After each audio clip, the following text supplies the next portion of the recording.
The technical evidence points towards a deeper issue within the electrical system, and the competitive landscape shows a clear disparity between the works team and its customers. That suggests a failure early in the system initialization process, possibly linked to communication between control units or a failure in establishing stable electrical conditions.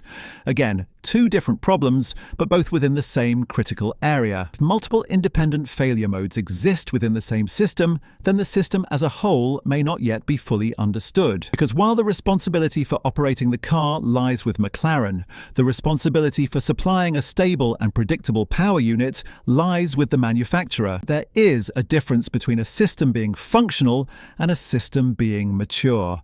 And maturity is what is being questioned here. Increased electrical reliance, more complex energy management, and tighter integration requirements all contribute to a more fragile system in the early stages.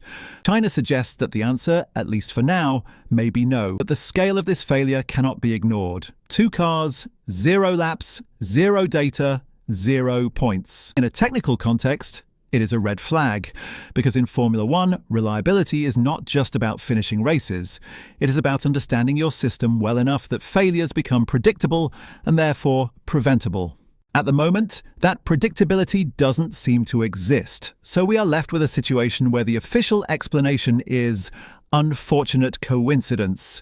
The technical evidence points towards a deeper issue within the electrical system, and the competitive landscape shows a clear disparity between the works team and its customers. Is this simply the expected turbulence of a new regulatory era, or are we seeing the early signs of a structural imbalance in how power unit technology is being developed and distributed?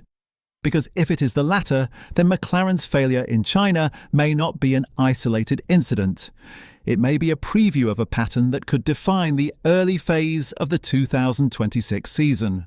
So what do you think? Is this just a case of McLaren being caught out by the complexity of a new system? Or is Mercedes underestimating how difficult it is to deliver a fully mature power unit to its customer teams? Let me know your thoughts in the comments.